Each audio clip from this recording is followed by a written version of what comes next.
folks, it's Marcus Anthony here at TRAVOH. This is Piazza dell'Anfiteatro in Lucca, Tuscany, Italy.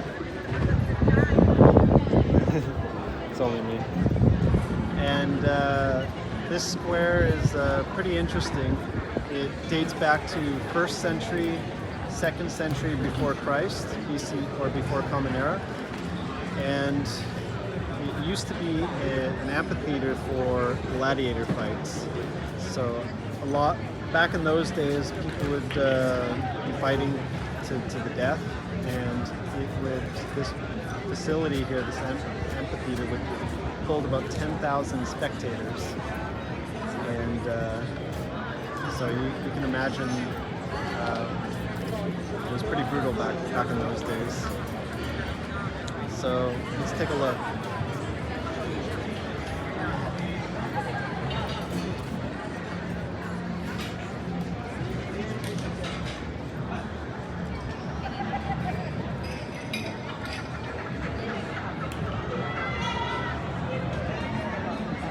So back in those days, the amphitheater where the gladiators would be fighting, it actually didn't take place anywhere here today.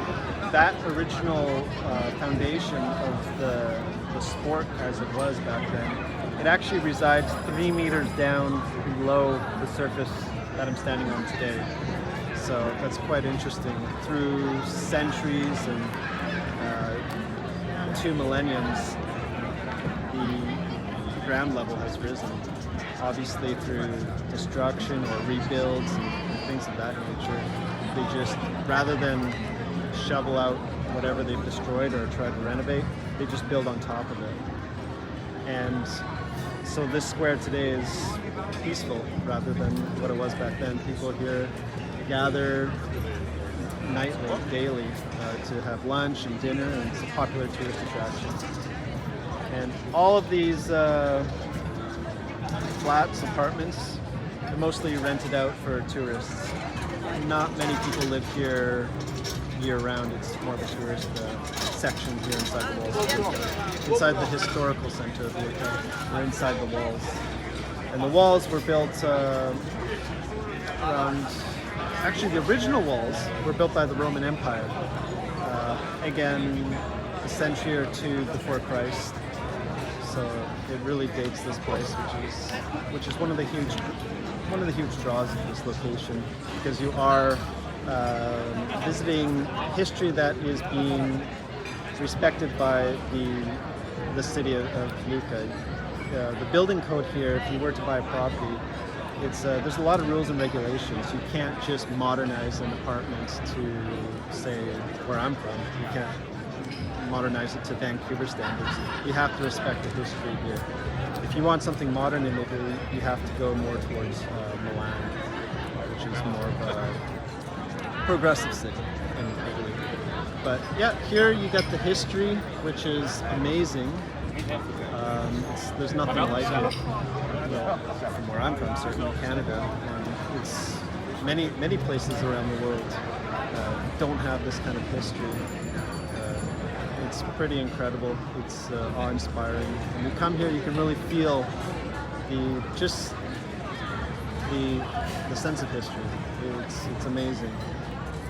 It kind of feels like you're in an amusement park, kind of maybe like a Hogwarts or a Disneyland, because it's got that medieval feeling, and the lighting at night doesn't have the fluorescent bright white lights. They kind of keep it yellowish, dim, kind of like feels like candle lights.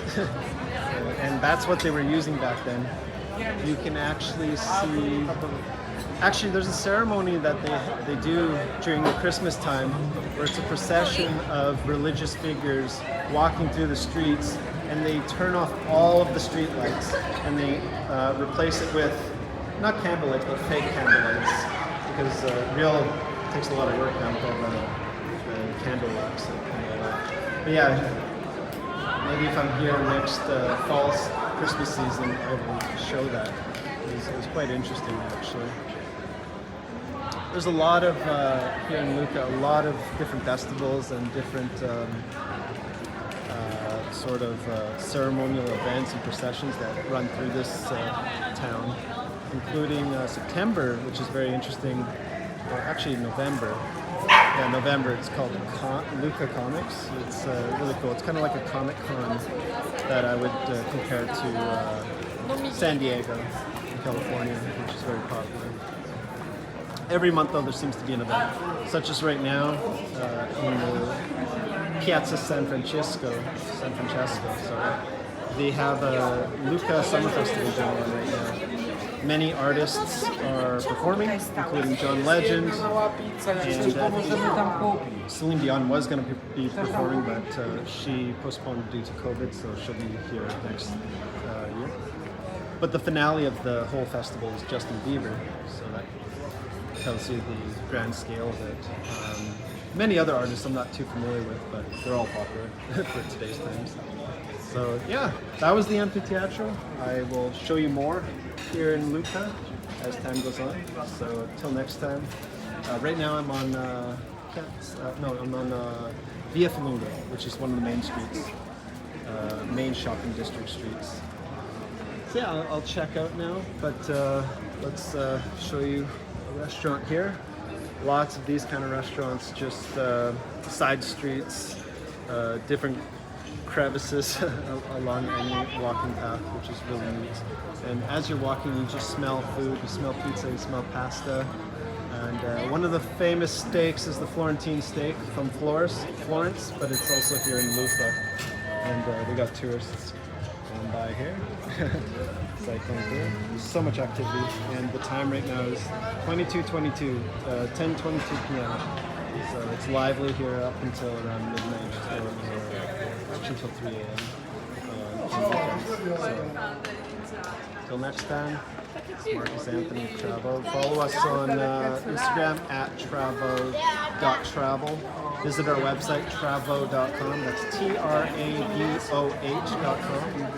And of course, you can support us at buymeacoffee.com/travoh. All right, ciao for now.